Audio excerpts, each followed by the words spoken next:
For an early retirement.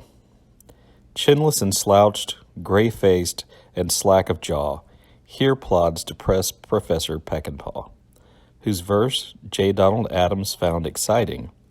This fitted him to teach creative writing. Apology for old clothes. Cerulean tweed jacket, 20 years old, that blueprints the pitch of my shoulders.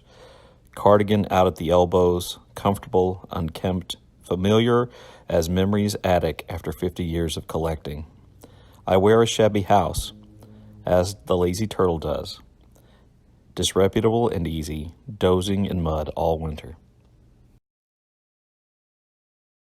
Hello and welcome back to Bookish, and welcome to another edition of Poetry for Beginners, in which I, a poetry beginner, look at the work of a poet, kind of try to read their poems for about a month, and then try to come up with a poem that spoke to me, that meant something to me, and then discuss it.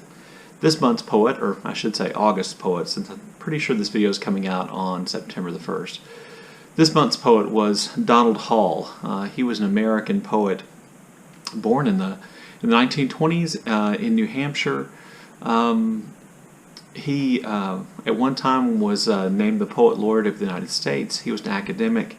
He was a scholar. He began writing and having success writing poetry at a really young age. I believe he went over to Oxford and got a degree in literature from Oxford. He was a part of the Breadloaf Writers Conference, where he met American poets John O'Hara and Robert Frost, among others. And he was, and is, I think, considered one of the most important American poets of his generation.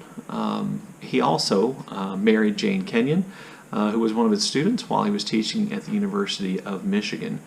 His poetry, for the most part, is kind of about nature. He writes a lot of nature poetry, kind of rustic poetry, kind of harkening back to a simpler, more, I think the word bucolic is the word for it, time. But in addition to that, he wrote kind of modernist poetry, where he kind of regulated himself to a certain number of stanzas and lines per stanza for a while. He also wrote a lot of poetry, some essays about his experience with his wife Jane Kenyon's death.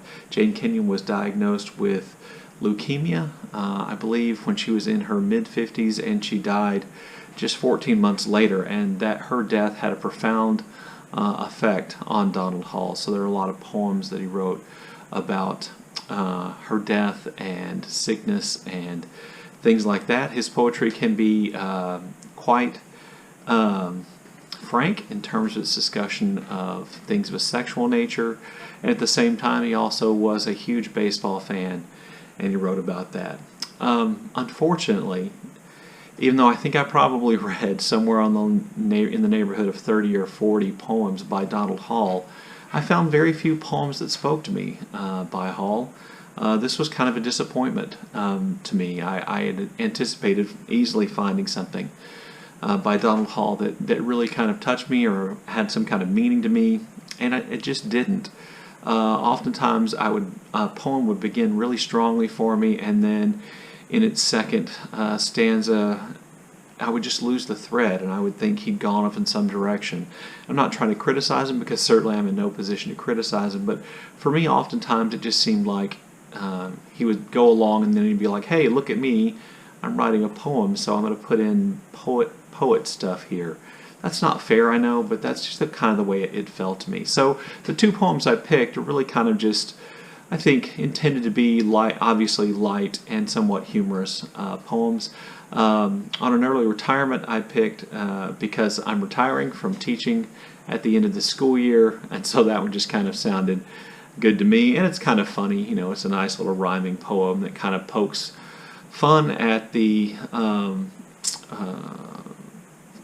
college English faculty kind of system. And then an apology for old clothes really, I thought, was one of the things that moved me the most, that description of his clothing and how comfortable it is. And And you know, he's aware of how tatty and tacky his clothes are, and yet they're so comfortable. He just wears them like a disreputable house, and he compares himself to a turtle who likes to spend all of his time in his disreputable home in the mud during the winter time.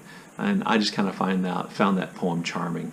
So not a lot of meaning there, and again, I kind of feel bad. Maybe it was just me this month, but the poetry just wasn't working for me this month. So you got those two really short poems instead. Anyway, look forward to seeing your comments in the comment section, and as always, thank you for watching.